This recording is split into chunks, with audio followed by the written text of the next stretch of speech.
Gospel reading today comes from John chapter 20.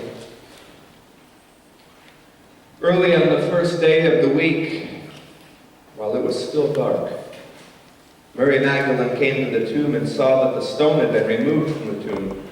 So she ran and went to Simon Peter and the other disciple, the one whom Jesus loved, and said to them, "They have taken the Lord out of the tomb. We do not know where they have laid him." Then Peter and the other disciple set out and went towards the tomb.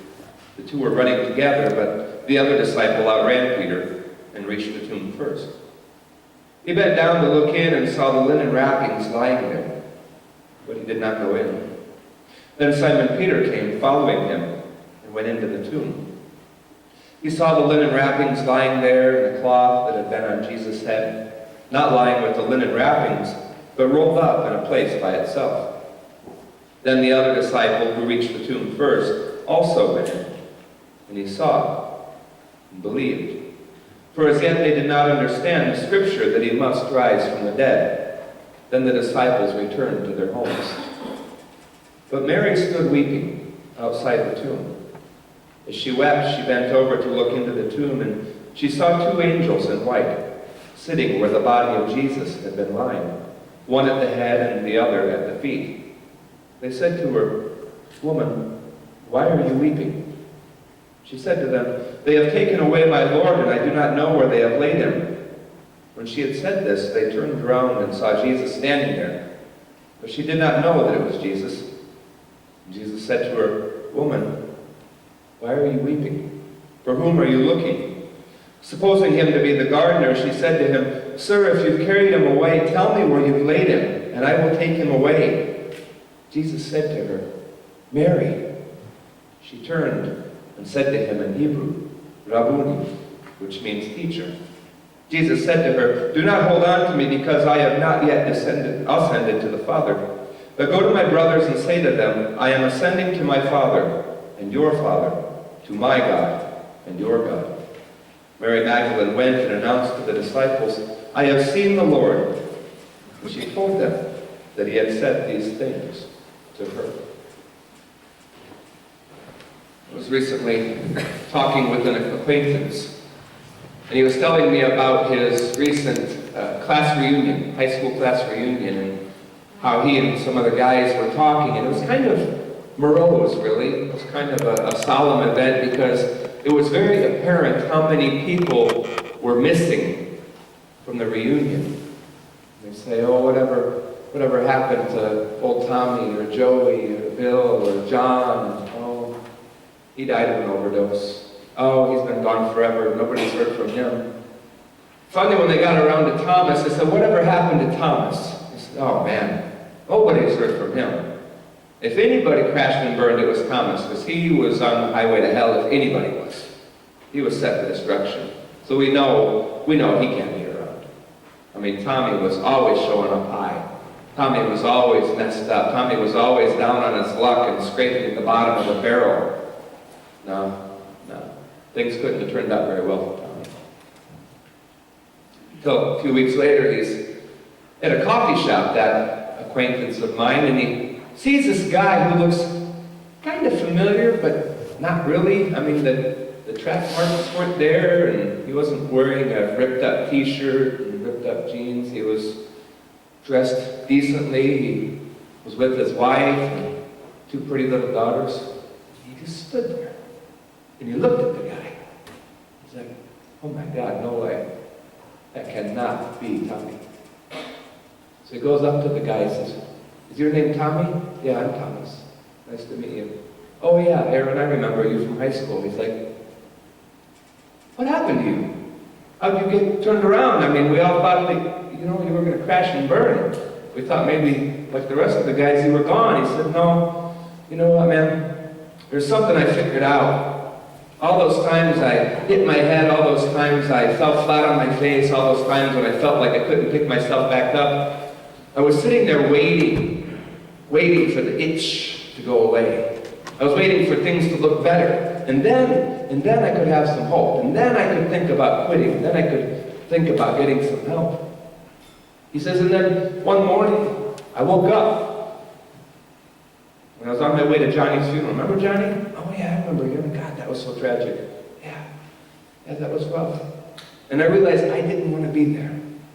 I realized the itch wasn't going to go away. I realized the pain wasn't going to go away. I realized that I had to emerge from the darkness and not wait for the light to come.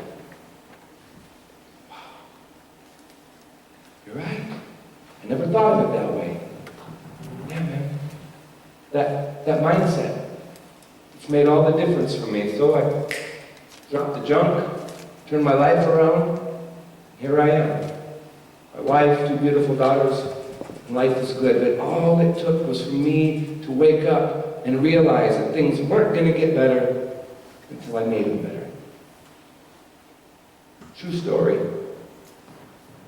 True reality. Then we have Mary.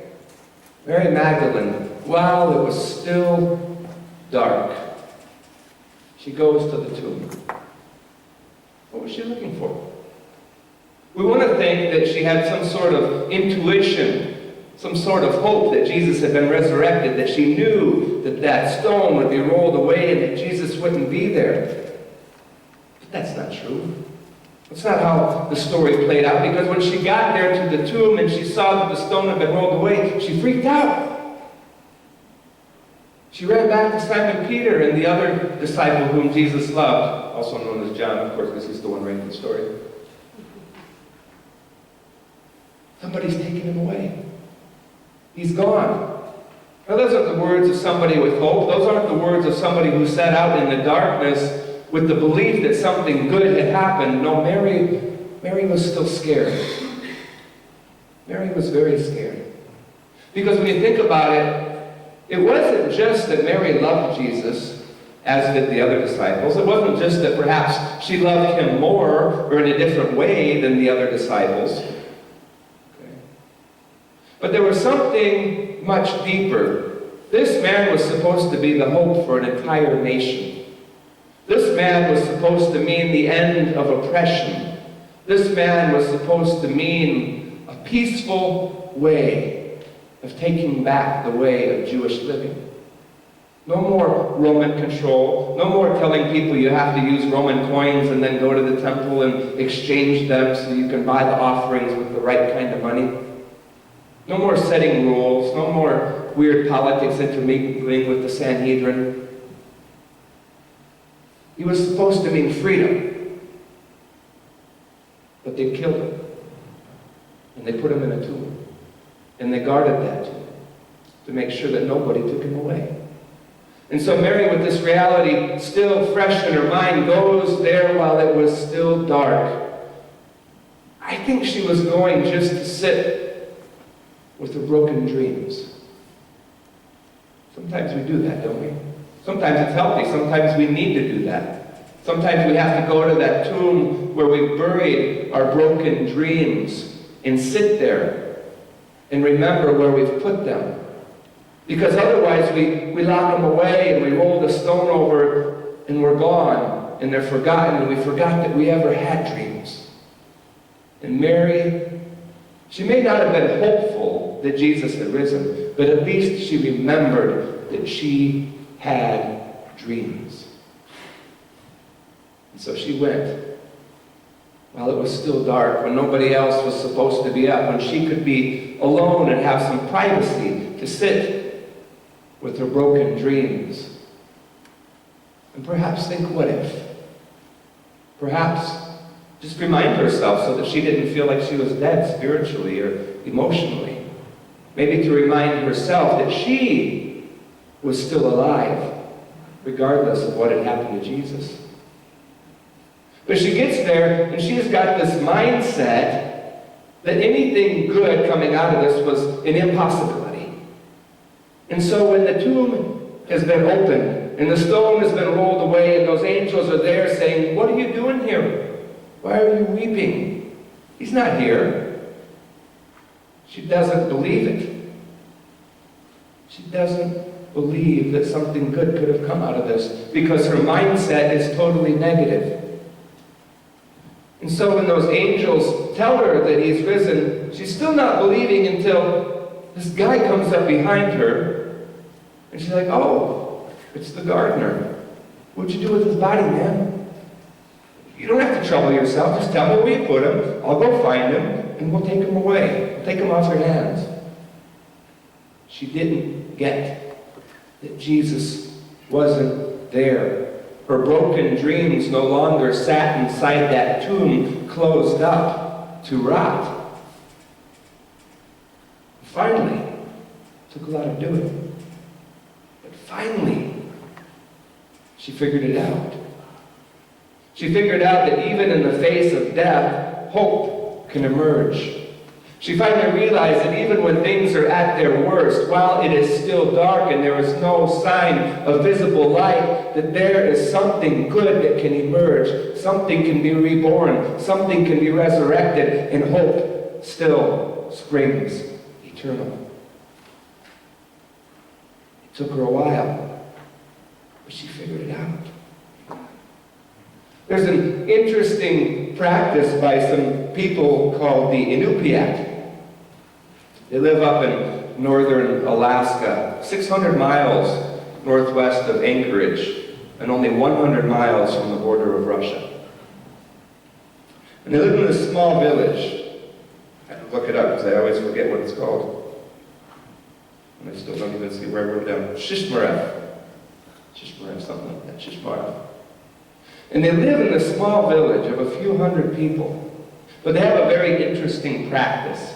When somebody is dying, they don't lose hope because they believe that they're going to be resurrected in the birth of a coming child. And so, when somebody went up there to interview them about the ecological disasters that were happening and the melting of the ice and how the shores were eroding and the village was literally disappearing before their very eyes, the reporter noticed that this old man named Esau, who was at the end of his days, walked up to a woman and placed his hand on her pregnant belly and said something very strange. "How am I doing in there?" he asked the woman. "How am I doing in there?" Didn't freak her, it would have freaked me out. Didn't freak her out. She said, "You're doing well, Esau. You're doing well." And so on October 27th, he died. November 16th, the child was born, and of course, she named him Esau. Imagine if Mary, if anybody shows up at that tomb while it's still dark, and peers inside and maybe raps on the stone and says, "Hey, how am I doing in there?" Remembering that your life isn't done. Remembering that your dreams are still alive. Remembering that there's still something in there that connects you to life itself. It took a huge change of mindset for Mary to figure these things out. But last Thursday, on Maundy Thursday, a few of us gathered in here and we did a meditation on dreams. We recalled the dreams that we had from our childhood or throughout our lives, and the way that we got excited about those dreams, and the way that we thought, wow, this is going to fulfill my life if I achieve these things. And it's not only going to do something for me, but it's going to make a difference in the world. And then we recalled who told us that we couldn't achieve those dreams. And how was it that we took those dreams and placed them in a tomb? And we rolled the stone over the entryway. What were those dreams? I ask you today, what were those dreams? What is it that is inside that tomb that you can't even fathom or believe that while it is still dark, there is something in there that's going to save you? Or maybe that something has left the tomb. And that's all for the better. What are those dreams? Because today is Easter.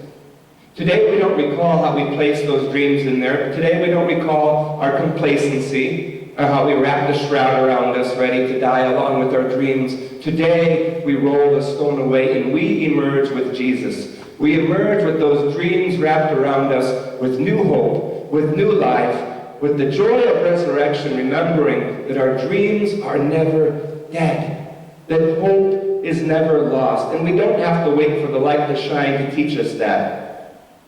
It is while it is still dark that we find our meaning and that we find our life. So come on out of the tomb. Take off those linens, those death shrouds. You don't need them anymore. Because today, new life begins. Live it well. Amen.